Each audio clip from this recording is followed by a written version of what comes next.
What's good, Chaotic Nation? It is your boy Chaos here, and we are here with our first week of team building. This week we are taking on the Derby Donphans and Coach 2E5 in the Week 1 matchup.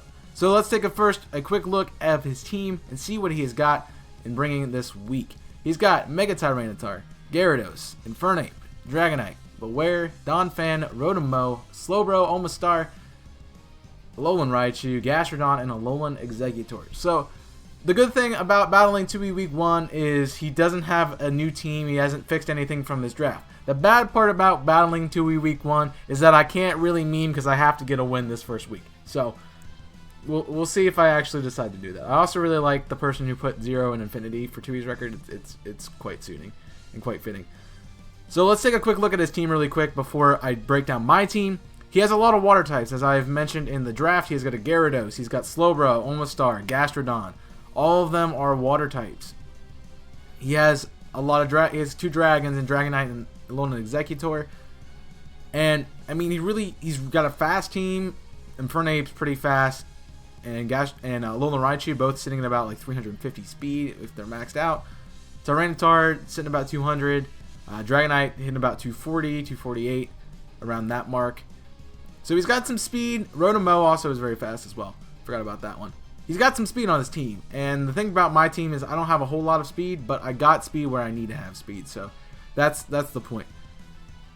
He's got a very interesting team to select from. There's things that fill the exact same roles on his team. So I feel like he only has a certain amount of Pokemon that he's even going to be thinking about bringing. And that makes my job a little bit easier when it comes to making a team. However, I do want to clarify that I did prep for every single mon on his team as a potential bring for this match. So let's start out with the look at the 6 I'm thinking he's going to bring. I definitely think he grabs Gyarados. I think he grabs Infernape. I think Dragonite comes. I think Beware comes. And I think he grabs Rotom, and I'm pretty sure the last mon would either be between Gastrodon or Alolan Raichu. I don't know for sure. I'm leaning more towards the Gastrodon bring just for 2E. So that would be Gyarados, Infernape, Dragonite, Beware, Gastrodon, and Rotom. Those are the 6 I think he is bringing. I do kind of expect to see maybe that Tyranitar coming. It does have a really good matchup this week, despite it being something that he's trying to trade it away. So the fact of the matter is, it might not be here for the rest of the season, which if it wasn't here, like if I battled him week 2, I might have had an easier matchup if I didn't have to deal with that Tyranitar. However, it being around, it could be something that causes some issues on my team. I prepped for it, but I loosely prepped for it. I didn't prep for it as well as some of the other mons that I thought I was going to bring. So the fact of the matter is, this Tyranitar could have the potential to destroy my team, and I just have to deal with that at that point in the game. But I do have an option or two to deal with it, and hopefully that takes care of it. I also could see maybe that Alolan Exeggutor coming. I don't know how he's going to run the Gyarados and the Dragonite. Both of them are Dragon Dance users, which I definitely expect him to see both of those sets coming. I expect the Gyarados with the Dragon Dance, but I think that the Exeggutor could be a plug-in if he wants to bring Alolan Raichu, and then he brings Alolan Exeggutor as well, leaving off the Rotom and the Gastrodon. The only thing about that is that gives you 2 4x weaknesses to Ice, and I have a lot of Ice coverage on my team, so I prep for that just in case the Exeggutor comes as well. And the Raichu actually is a solid bring for the team anyway. It's something that's not really countered well with my team, and also it's something that has a unique typing for his team. I think Beware is a great bring for his team. I think it's something that could stay off the team if he decides to do that this week, but I really think it's something that he's going to bring. And the rest of the mons, they're pretty much 100% guaranteed to come. I definitely think he brings Gyarados, Infernape, and Dragonite. I definitely expect those 3. Donphan could be an interesting thing if he wants to try to set up rocks that way. So if he wants to bring rocks, it's Donphan or Tyranitar, and I really would expect to see Donphan over Tyranitar, but he could bring that T-Tar and, just catch me off guard with that. But let's take a look at my team, as we have gone through 2E's team enough. So we're going to start out with Florida, our Feraligatr, this week. I thought Feraligatr had a really good matchup with 2E's team, and that's why I decided to grab it and bring it onto the team.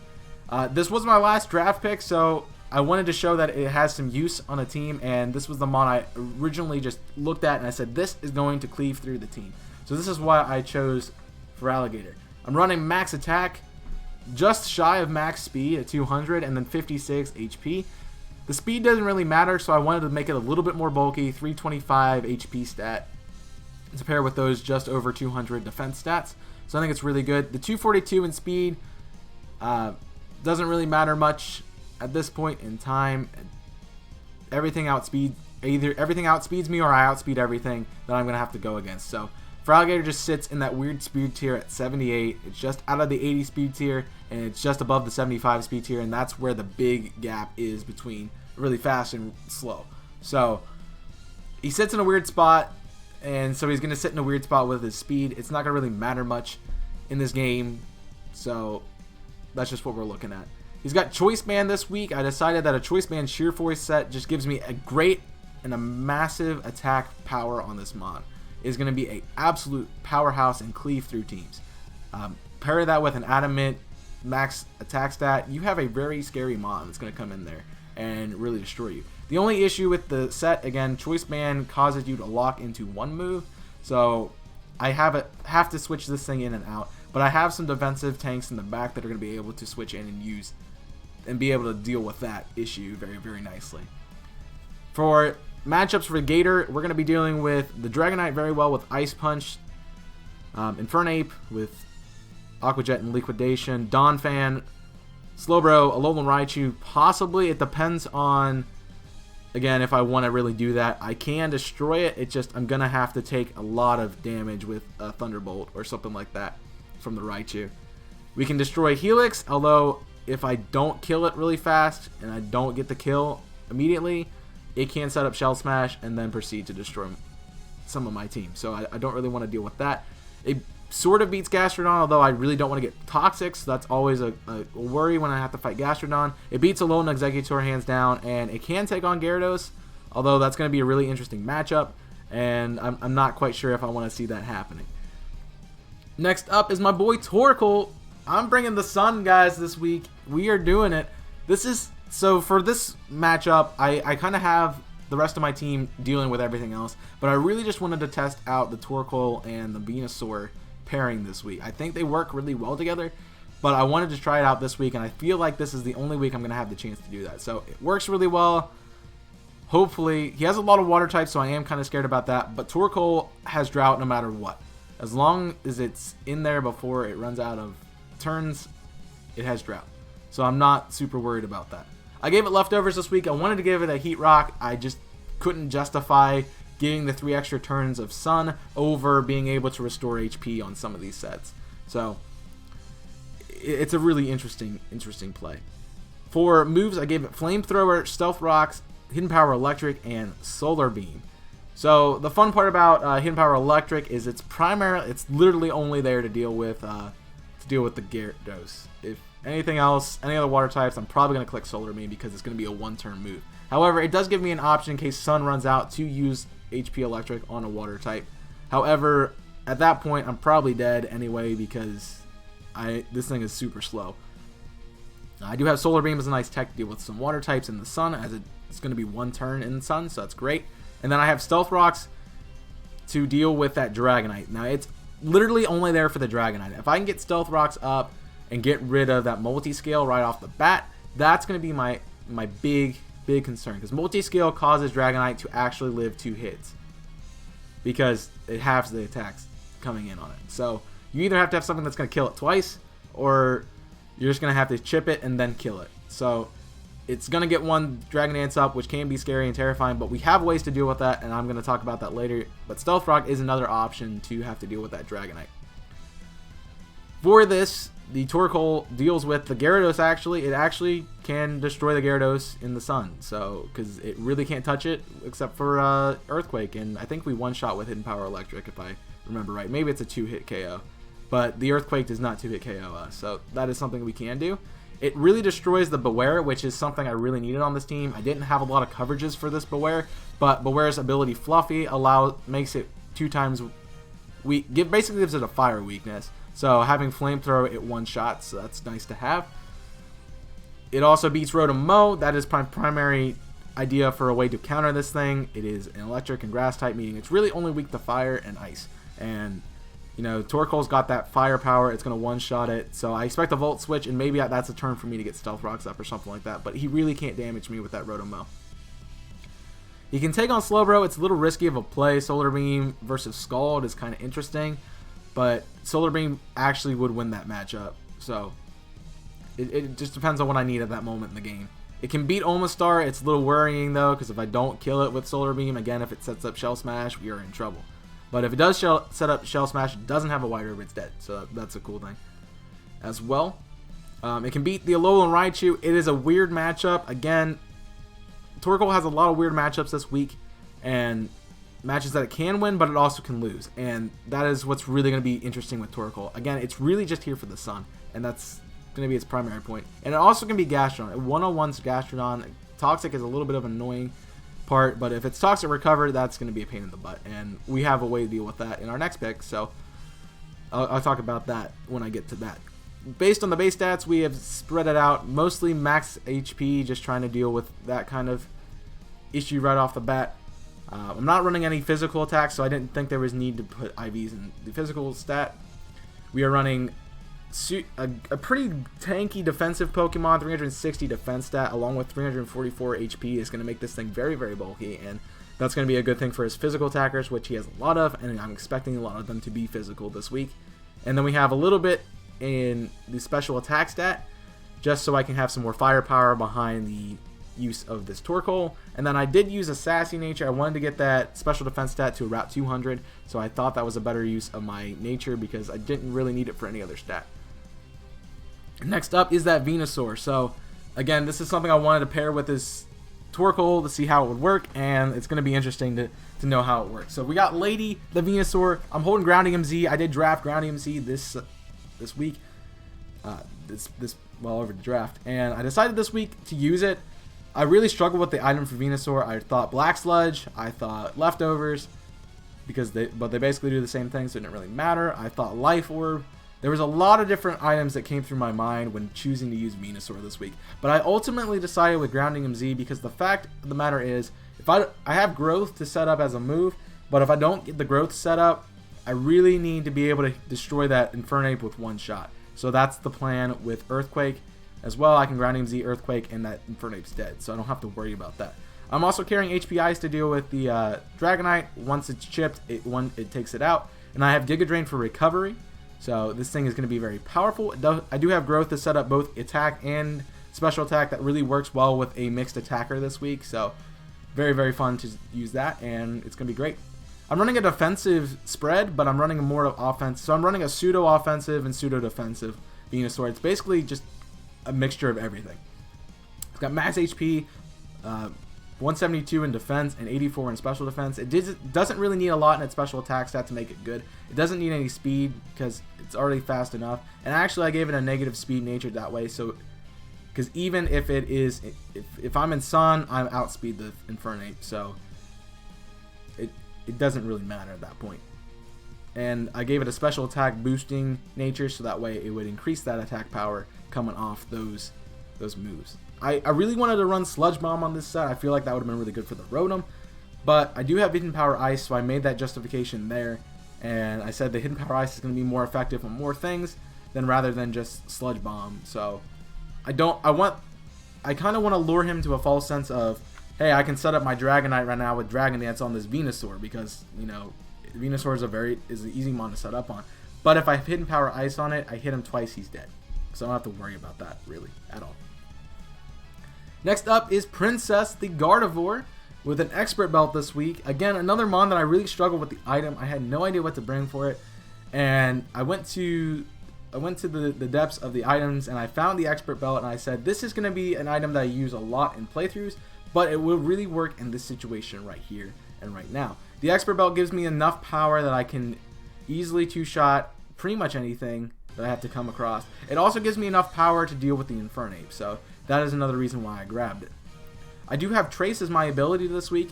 I feel like the Trace Gardevoir is a really big tech, so the plan for the Gardevoir is it is my lead. It's going to be an anti-lead to the Dragonite. I expect the Dragonite to come right off the bat, it is the best time to use a Dragonite because that multi-scale ability is great. But I do trace that multi-scale ability, so that way, when he sets up on me, I fire off 2 Moonblasts, and even if he tries to hit me the second time, he's only doing about 20 to 30%. So he's not really doing anything to my Gardevoir at all. And then I have Wish on the back burner, so I can heal up. And my Gardevoir just really just takes on that Dragonite, no problem, doesn't do anything.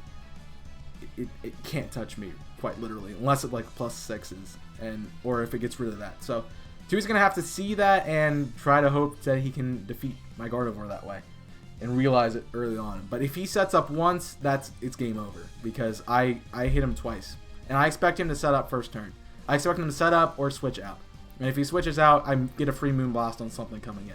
And that's really good for me.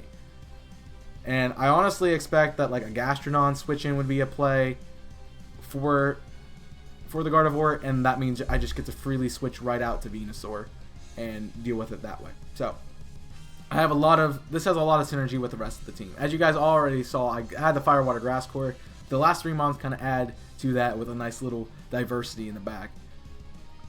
As for moves, again, I'm bringing Moonblast, Psychic, Wish, and Grass Knot. I thought Grass Knot was a good play over Energy Ball. It does one-shot the Donphan with Grass Knot, so I wanted that play as an option for dealing with that. It doesn't do as much on some of the other Mons, but Grass Knot destroying the Donphan before it can set up rocks or anything like that in case it is a lead, that really is helpful for me. And I really think that's the better play for me to bring Grass Knot over Energy Ball. I got Wish for recovery. I wish this thing had a recover as a move, but it doesn't. And that kind of sucks. So I had to deal with Wish, and hopefully that's not a detriment to me. As for stat breakdown, I'm running max defense, max special attack, and a little bit of special defense bulk with a bold nature boosting defense over attack. And it's really interesting to run a defensive. This is, again, another like pseudo-offensive, pseudo-defensive Mon. This week I'm running max defense as I can live a few shots, and it really helps out with that one-on-one battle with the Dragonite right off the bat. That's what this thing's really prepped for, and I'm hoping it can do that job really, really nicely this week. So that's the plan for the Gardevoir. Next up is Thunderbird, our Zapdos. I didn't give it an item, but I'll figure out what I want to give it. I'm pretty sure it was supposed to have leftovers. So let me just give it leftovers. That's probably what it's supposed to have anyway.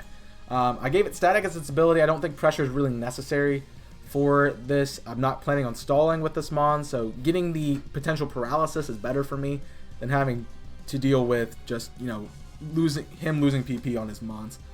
That's not really effective. Static's going to be a better option in my mind for that.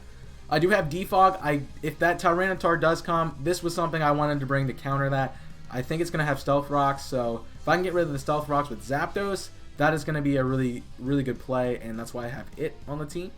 It also gives me a nice electric type to deal with that Gyarados. I do have Heat Wave as a cool fire type tech on the backside, so it's a way to deal with the Beware, and also to deal with the Rotom if I have to lose my Torkoal, which I kind of expect to lose the Torkoal at some point in this game. So I'm not expecting a sweep, but I do have the options to deal with that Rotom in the back. And I feel like he's thinking that Rotom is going to be really good against my team because it has a really good typing, but I have ways to deal with it, and that's the good part.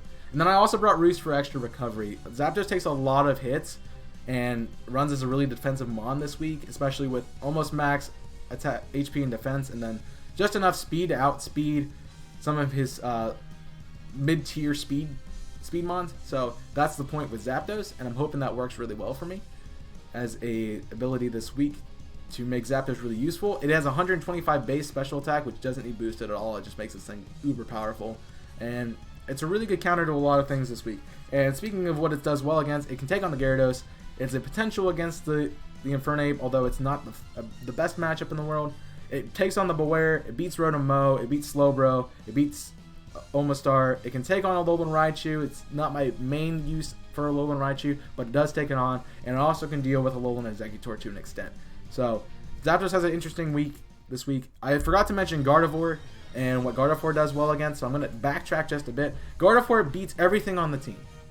It has a match. That's why it's so good this week. I got to this point in the draft, in like building my team. I said Gardevoir has a really nice matchup against not only the Dragonite, but everything else on the roster. And I thought about it, and looking through it with this moveset, Gardevoir really just takes on the entire squad. It doesn't have the best matchups against Beware and Gastrodon, but it does take on the entire squad. So if I need a Mon in any situation, Gardevoir is the Mon to use, and it's a great lead for that reason because it counters everything that he could possibly send out. So I really like Gardevoir for that sense. And finally, last but not least, the last one on the team, we got Bianca, or Bianca as it's supposed to be said, with Leftovers and Levitate as the ability. Of course, only ability Levitate. This is another way to deal with some of the ground type moves. We're going to see like maybe like Earthquake on Dragonite, Donphan, and Infernape. So it gives me that resistance as immunity as well, especially like Zapdos has it as well. So I have two options there. I'd have Ice Beam, Shadow Ball, Psychic, and Energy Ball. I'm bringing full offense this week because this thing just puts in the work. Latias is really good in this matchup, and I really like it for that purpose. And I brought both Latias and Zapdos because I wanted Zapdos to be the more defensive one. I wanted Zapdos to have Defog. I didn't want to have to run Defog on this Latias as well. So I didn't do that. Obviously. I don't remember. I did put it. Yes, Stealth Rocks. I had Rapid Spin on Torkoal, but I decided that was not going to be a useful measure as, you know, Torkoal's not the best Mon to have in there trying to get rid of rocks. So I thought Zapdos would be a better option for that. But I have a lot of coverage on this Mon. I didn't think a Dragon-type stab move was necessary since both of his Dragon types are 4 times weak to Ice, so I have Ice Beam to cover those, as well as it gives me a way to deal with Rotom on the back burner with an Ice move. So that's nice to have as well. I got Shadow Ball solely for the purpose of dealing with Raichu. Raichu does not touch this thing, and that's why it is here. I feel like that Raichu does well against everything else on my team, and just having a Mon that's going to be able to switch into it every single time is really great to have, and I think Bianca does that, and actually outspeeds it, I believe, if I calced everything right. I have Psychic as a stab move to deal with Infernape and Beware and some other Mons on his team, and then Energy Ball to deal with all his water types. Gyarados is the only thing that really gets by this with this moveset, so that's something I have to deal with, but as you see, I have plenty of options on the team as well. Speaking of what it does well against with its max speed and max special attack set, we can take on Dragonite as long as it doesn't have multi-scale, because we do outspeed as long as it's not set up. This is my main counter to Beware as well. It destroys it with Psychic. It can beat Donphan if it's at less than half health. It beats Rotom in a pinch. It can take on Slowbro if it needs to be. It beats Omastar. It beats Alolan Raichu. It can take on Gastron if I needed to do that, and it also beats Alolan Exeggutor. So this Mon really covers everything, as well as Gardevoir. So those two Mons really pair really nicely this week. Even though they're both Psychic types, they really work well together to destroy Tui's team. And I think it's going to be hard for us to lose this match, although he could throw some weird stuff out there and cause me to not be prepped for it. But I don't think so. It's Tui, and I think this is a good match for me to start off my season with, trying out some different things. And, you know, if we lose, we lose. We just build it back next week, and that's just how it runs. But as I said, my goals for every season of draft is to get a good draft. First of all, get a good draft. Second of all, make a good team builder. Third of all, play well and don't make stupid plays. Fourth, try to win the game. And then fifth, if I can get a sweep, I get a sweep. But I'm not going to be 100% shooting for the sweep as I've done in the past, because I really am just trying to test out the team a little bit. So I'll do what I can to win, and hopefully we pick up that W. But make sure you guys check out the video tomorrow at noon Eastern, so that way you can check out to see who won the battle and just to watch the battle in general. But thank you guys for watching. I hope you guys enjoyed. If you did, make sure you hit that like button down below, hit that subscribe button, and I will see you guys tomorrow for the match against Tui and the Derby Donphans. I'll see you guys then, so stay safe, and as always, burn it up.